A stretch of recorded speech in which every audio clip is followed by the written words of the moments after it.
Olá, meus queridos, sejam bem-vindos diretamente de Dois Córregos, interior de São Paulo. Eu, André Massolini, peço licença para falar com você.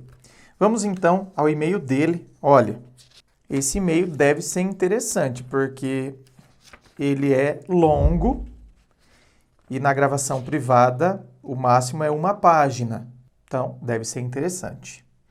Vamos ao e-mail dele que diz assim: antes de tudo, muito obrigado pelos seus vídeos, André. Vou tentar ser bem resumido. Ah, eu vi que você foi. Nossa, foi super resumido. E apontar os pontos principais.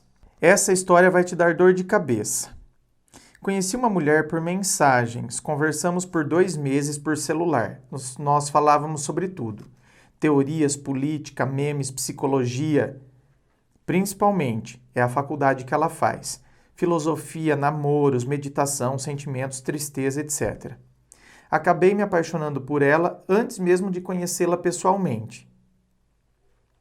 E quando nós nos vimos, foi uma clássica magia. Esses termos me assustam. Saímos 2 vezes sem rolar um único beijo e nos divertimos muito. Só que nesse tempo ela estava muito triste, muito mesmo. Até que um dia ela me disse que estava os cacos com a traição de uma amiga. Eu disse para ela que ia juntar os cacos dela e eu fiz isso no nosso relacionamento todo. Ah, você que ia juntar os cacos dela, não é ela? Tentava ajudar ela em tudo. Foi o melhor relacionamento que já tive. Nos dávamos muito bem e sempre ríamos juntos e sempre fiz de tudo que estava ao meu alcance por ela. Só que nós só podíamos nos ver, na maior parte, em horários de faculdade, porque nós namorávamos meio que escondido da família dela. Até que um dia nós conversamos e ela disse que ia falar para os pais. Até então só conhecia o irmão dela.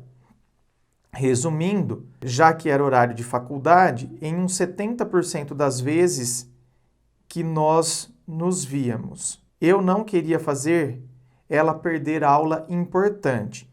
Deixava sempre para ela decidir os horários que a gente se via.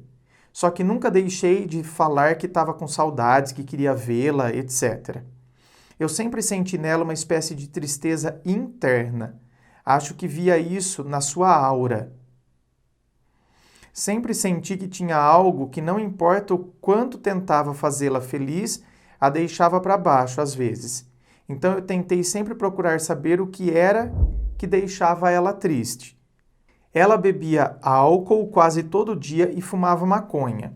Já que eu nunca fui muito viciado nisso e bebia pouco, ela passou a beber pouco como eu e não usar mais maconha.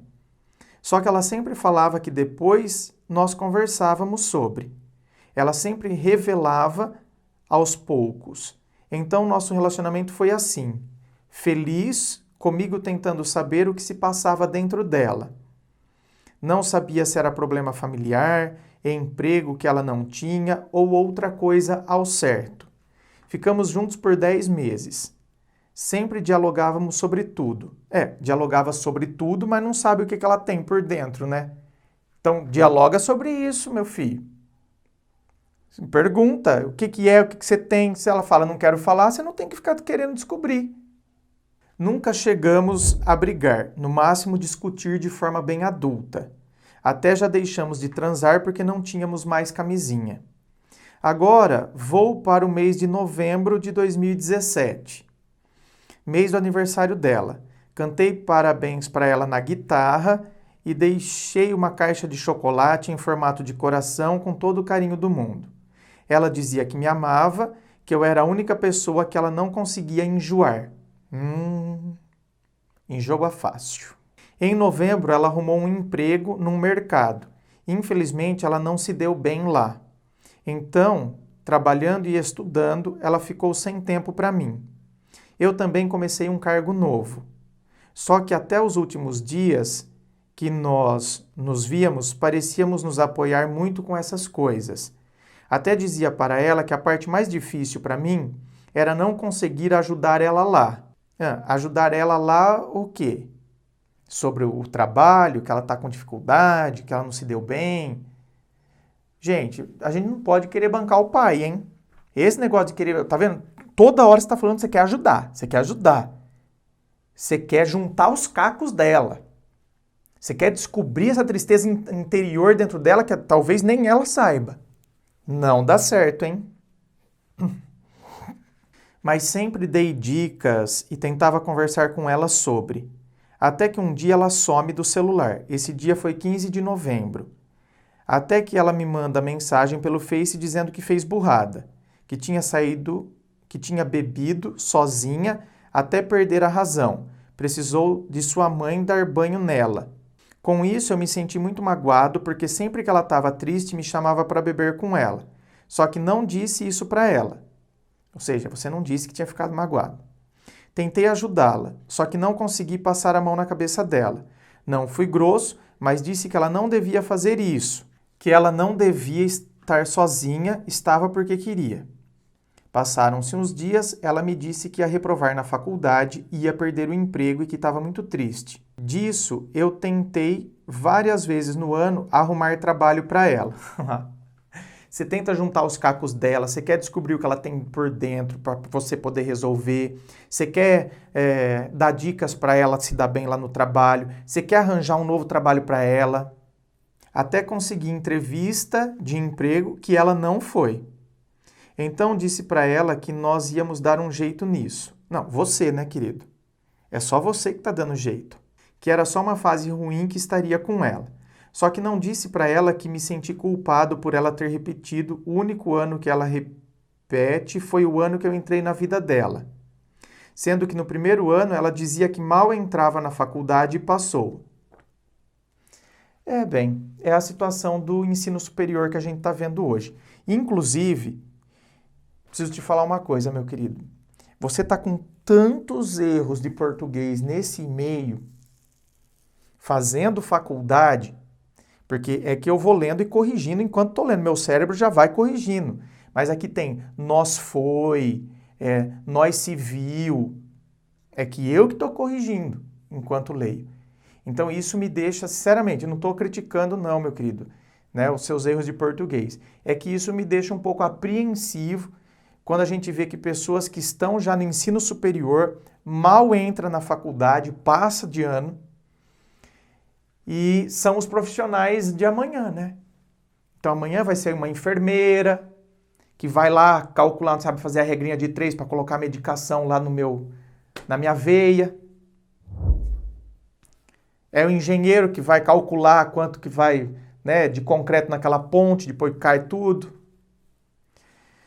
É preocupante. Depois, na segunda, como não via ela uma semana, pensei em passar no trabalho dela para vê-la de surpresa. Meu sentimento dizia para fazer isso. Só que a razão me disse para não bancar a espécie de perseguidor ciumento. Agora que ela estava sobrecarregada com tudo, a última coisa que precisava era de um namorado neurótico que ia até no trabalho. Foi a decisão que até hoje me arrependo de não ter ido lá. Eu não sei por quê, porque eu não vi nada de neurótico.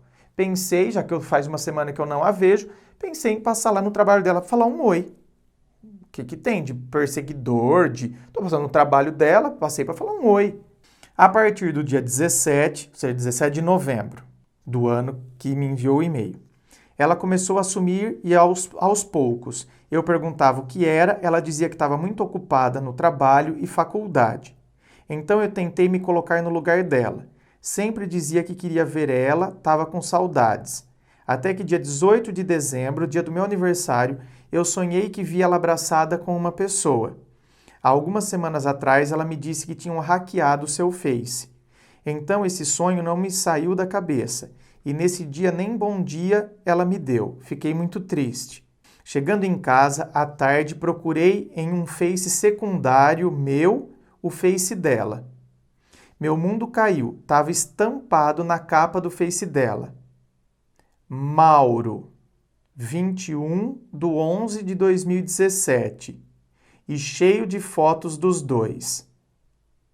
Então ela começou a namorar o Mauro no dia 21 de novembro. Então no dia 15 de novembro, quando ela desapareceu, ela estava, meu bem, beijando horrores o Mauro. E falou para você que passou mal, que bebeu até perdeu sentido, né? Que a mãe precisou dar banho. Ah, tá. Sabemos quem deu banho nela, bem. Tá vendo? Aí, ó. Quer fazer de tudo pela pessoa, aí, ó. O primeiro que dá bola, a hora que ela falou, né? Ai, você é o único que eu não enjoei. O que eu falei lá atrás? Ah, ela enjoa fácil? Nunca chorei tanto na minha vida, foi uma flecha da onde menos imaginei. Até hoje, 3 meses depois, me dói. Dói mesmo, meu querido. Dói sim. Até porque você, né, se desdobrou. Se desdobrou de maneira exagerada, que isso sirva de lição, mas você se doou, né?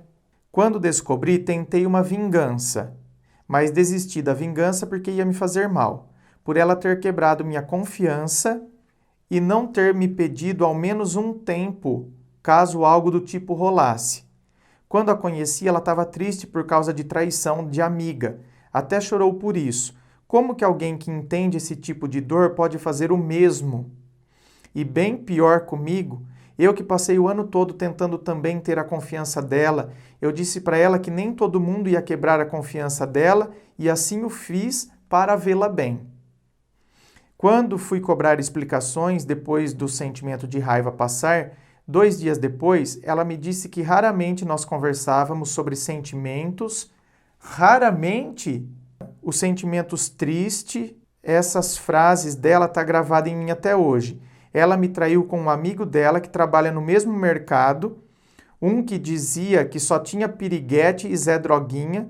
Uns tempos atrás, ela também me pediu conselhos para falar para o mesmo cara que ela me traiu porque o irmão dele tinha morrido. Eu, bobo, dei conselhos para ela dizer a ele. Ah, tá. O irmão dele morreu. Ela pede para você que tipo de conselho ela poderia dar para ele. E ela fala que ele, o Mauro, ele é um Zé Droguinha, só quer piriguete. E, bem, quem desdenha quer comprar. E aí você deu o conselho para ela para que ela pudesse falar para ele. Ou seja, ela que já estava lá correndo atrás dele. Porque é ela que está querendo impressionar ele, dando conselho, falando. Mas é uma sem vergonha, não? Eu falo, por isso que eu falo aqui, meus amores. Quantas vezes vocês já me ouviram falar aqui? Quebra com esse negócio de falar, os homens é que traem. Os homens, por sua vez, falam, as mulheres são interesseiras. Quebra com esses padrões estereotipados. O que existe é o ser humano, independente se é homem ou se é mulher, que agiu de uma determinada maneira. Nota que ela é uma ex-traficante. Fiquei sabendo depois. Então, mesmo depois dela me trair e me trocar, as coisas que não sabia sobre ela ficavam na minha cabeça. Então, mesmo sem relacionamento, fui conversar com ela sobre o que ela não contou pra mim. Ah, meu querido, para, né? Depois de tudo isso, você quer ir lá conversar com ela sobre o que ela não contou pra você? Quais são seus sentimentos de tristeza? Então, depois de muito esforço, ela me disse que o ex-namorado da irmã dela, um que era traficante, a estuprou quando tinha 12 anos. Que isso mexe com a cabeça dela até hoje, que já tentou se matar e por isso não dormia à noite. Eu até cantava para ela dormir, que ela dizia que só assim pegava no sono quando não conseguia. Eu confesso que esperava algo assim ou algum trauma de família que nunca me ficou claro também. Não, tudo bem, meu anjo, tudo bem. Uma menina ser estuprada com 12 anos pelo outro que é traficante, é traumático e ninguém deveria passar por isso. Agora, isso não justifica a traição. Não. Isso justifica traumas, ressentimentos, pensamentos que ficam ali, a maneira, às vezes, como eu me enxergo. Agora, eu agi do jeito que ela agiu com você, ela estava num namoro com você ainda e fez um outro face, né, colocando lá ela com a foto do outro, total desrespeito a você. Ela sabia que minha namorada, antes dela, tinha sido estuprada também. Então disse que ela sempre podia ter contado isso para mim, que eu não sentiria nojo, vergonha ou dó dela. Só faria nós ficarmos mais próximos como casal. Note que ela me disse que o cara que ela me trocou não sabe disso. Então, depois disso, voltei a conversar com ela um mês depois. Aí descobri tudo o que ela fazia. Ela me disse que se cortava, se dopa de remédios. Ela só não se cortava no tempo que nós estávamos juntos porque não queria que eu visse. Me mandou até fotos da coxa dela cortada, que nem ela mesmo sabe o que acontece com ela, que ela é complicada e que nunca me mereceu. Aqui já, então, aí já entra em outro aspecto. Aí já pode entrar até no transtorno de personalidade borderline. Aí entra talvez, né? Eu nunca te mereci.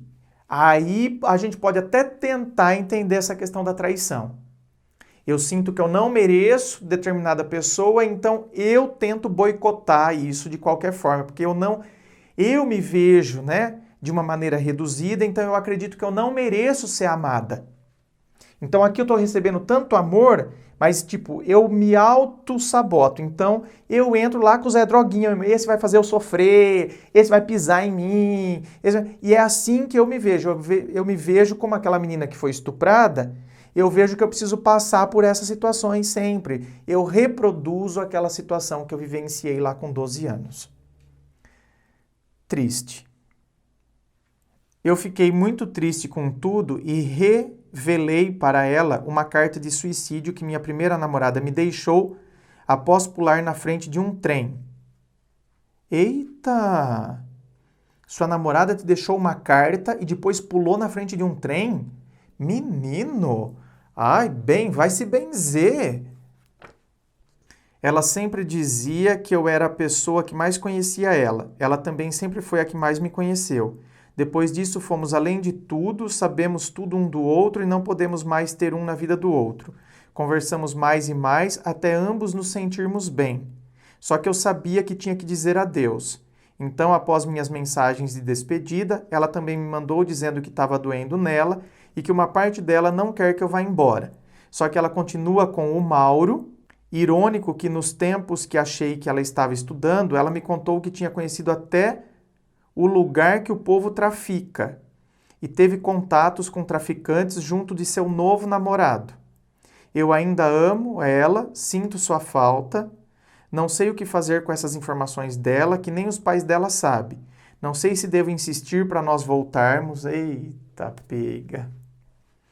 Não sei se devo tentar ser amigo dela, sinto muito sua falta, vejo que ela está se enfiando num buraco, pior que já estava, e não consigo parar de me importar. Aí, ó. Tá vendo? Até depois de ser traído, ele quer resolver o problema da menina. Meu anjo, para de querer resolver. Para. Você não é responsável. Às vezes, sabe, a gente acha que a gente é responsável pelo outro, por isso que a gente não consegue se desconectar da pessoa. A pessoa está se enfiando num buraco. É a ação dela, é ela que quis. E para entrar nesse buraco ainda, ela te traiu, te enganou. Então, se existem traumas, é triste, se a pessoa se corta, se tem um monte de coisa, se ela não se acha digna de ser amada, é um problema que ela vai ter que resolver, meu anjo. E pelo visto, pela situação, ela não vai querer resolver. Ela só vai cada vez mais para esse lado. Ela não percebe o que precisa ser feito, tal. A própria pessoa não enxerga isso. Acho que a vida espera algo de mim. E aí o e-mail termina. Meu querido, a vida espera, sabe o quê?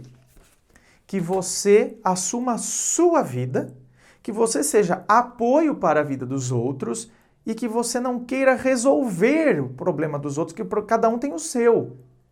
É a frase de Pitágoras que eu sempre usei aqui no canal e que eu falo que ela é lema para a minha vida, porque eu que atendo tantos problemas, essa frase de Pitágoras é lema, é alicerce da minha vida.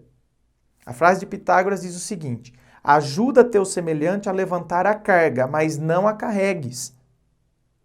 Então, a carga é sua, é você que vai ter que carregar. Eu posso te ajudar a levantar. Isso é a hora que a gente é apoio, que a gente está ali ao lado da pessoa, tal, que a gente se importa, que a gente gosta, mas quem tem que carregar é a pessoa. É ela que vai ter que enxergar, ela que vai ter que resolver, ela vai ter... É ela. É isso que a vida espera de você, meu anjo. Que você pare de querer resolver o problema dos outros. Porque o problema é deles. Inscreva-se, fico aqui aguardando a sua inscrição. Se você curtiu, dá o seu joinha. Me acompanhe no Instagram, só você digitar lá na pesquisa André Massolini que você já vai me encontrar. Muito obrigado, beijo no coração e, é claro, um forte abraço.